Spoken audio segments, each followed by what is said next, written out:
প্রায় প্রায় দেখা যায় ভারতের কিছু কাণ্ডজ্ঞানহীন নেতাকে, যারা বাংলাদেশের সার্বভৌমত্বকে হুমকি দেয়। এবার খোদ বাংলাদেশকেই ভেঙে ফেলার হুমকি দিল ভারতীয় এক নেতা। বাংলাদেশের সামরিক অভিযানের আহ্বান জানিয়েছেন বেঙ্গালুরুর MLA রিজওয়ান আরশাদ। ভারতের ক্ষমতাসীন বিজেপির অন্যতম গুরুত্বপূর্ণ মিত্র দলটির শীর্ষ নেতা প্রদ্যোৎ কিশোর বাংলাদেশকে ভেঙে আরেক নতুন দেশ তৈরির হুমকি দিয়েছেন।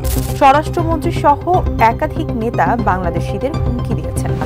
তার এই দাবিকে বাংলাদেশের সার্বভৌমত্বের প্রতি হুমকি হিসেবে দেখছেন বিভিন্ন শ্রেণী পেশার মানুষ। এর মধ্যে সীমান্তে নিরাপত্তা জোরদার করার পাশাপাশি বাংলাদেশকে নিয়ে একের পর এক হুঁশিয়ারি দিচ্ছে ভারত। তবে বাংলাদেশ স্বাধীন হবার পর ভারত বাংলাদেশ বড় পরিসরে কোনো যুদ্ধে জড়ায়নি, কিন্তু বাংলাদেশের সীমান্তরক্ষী বাহিনী BDR এবং ভারতের সীমান্তরক্ষী বাহিনী BSF যুদ্ধে জড়িয়েছে বেশ কয়েকবার। তাদের মধ্যে সবচেয়ে বেশি রক্তক্ষয়ী যুদ্ধটি সংঘটিত হয়েছিল বড়াইবাড়ি সীমান্তে। সেই যুদ্ধটি বিডিআরদের গৌরবের নতুন একটি ইতিহাস হয়ে যুক্ত হয়ে আছে বাংলাদেশের ইতিহাসে। তো চলুন জেনে নেওয়া যাক বাংলাদেশ ভারতের সবচেয়ে বেশি রক্তক্ষয়ী সেই যুদ্ধ সম্পর্কে। 2001 সালে 18 এপ্রিল ভোর রাতে বড়াইবাড়ি গ্রামের কয়েকজন কৃষক তাদের ধান খেতে পানি দিচ্ছিল। এমন সময় হঠাৎ তাদের নজরে পড়ে ধান খেতে 300 এর অধিক সৈন্য অস্ত্র নিয়ে হাঁটছে। কয়েকজন সৈন্য তাদের কাছে আসে এবং বিডিআর ক্যাম্প কোথায় তা জানতে চায়।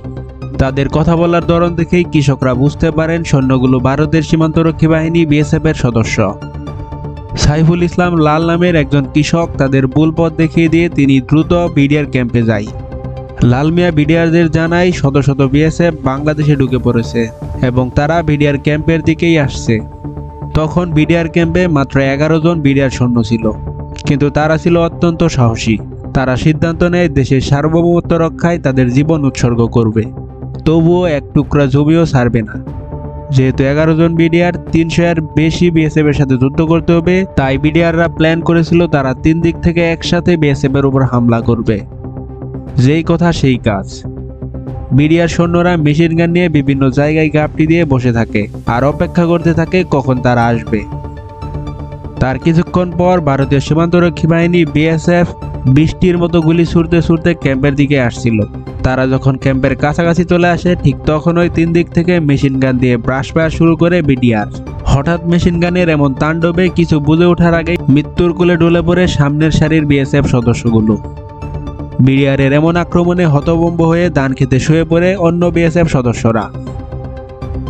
তারা কল্পনাও করেনি এমন জবাব আসতে পারে বিডিআরের পক্ষ থেকে। কিছুক্ষণ পর আবার গোলাগুলি শুরু করলে ল্যান্স নায়ক ওহিদুজ্জামান গুলিবিদ্ধ হয়ে শহীদ হন। সহযোদ্ধাকে হারিয়ে বিডিআর আরো বেশি আক্রমণাত্মক হয়ে উঠলে আরো 2 জন সদস্য গুলিবিদ্ধ হয়ে শহীদ হন। অতঃপর প্রচন্ড মনোবল নিয়ে 8 জন বিডিআর সদস্য টানা 4 ঘন্টা লড়াই চালিয়ে যায়। 4 ঘন্টা পর আশেপাশের বিডিআর ক্যাম্প হতে আরো 20 জন বিডিআর সদস্য যুদ্ধে অংশগ্রহণ করে। তারপর থেকে BSF এর লাশের সারি আরো লম্বা হতে থাকে। ওই সময় দুই দেশের সীমান্তরক্ষী বাহিনীর উচ্চ পর্যায়ে জরুরি কথাবার্তা চলছিল, কিন্তু তাতেও সংঘর্ষ থামেনি।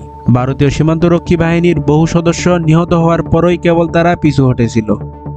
এই যুদ্ধে 3 জন বিডিআর সদস্য মারা যায়। তারা হলেন নায়েক সুবেদার ওহিদুজ্জামান, সিপাহী মাহফুজুর রহমান ও সিপাহী আব্দুল কাদের। ভোররাত থেকে যুদ্ধ শুরু হয়ে টানা 6 ঘন্টা যুদ্ধ চলার পর ভারতীয় বাহিনী 16 জন BSF সদস্যের লাশ ধান খেতে ফেলে পালিয়ে যায়। পালিয়ে যাবার সময় তারা নিরীহ গ্রামবাসীর বাড়িতে মর্টার শেল মেরে আগুন লাগিয়ে দিয়ে যায়। যুদ্ধ শেষ হলে পতাকা বৈঠকের মাধ্যমে 16 জন BSF এর অর্ধগলিত লাশ তাদের কাছে হস্তান্তর করা হয়। এভাবেই সমাপ্তি করে শ্বাসরুদ্ধকর 6টি ঘন্টার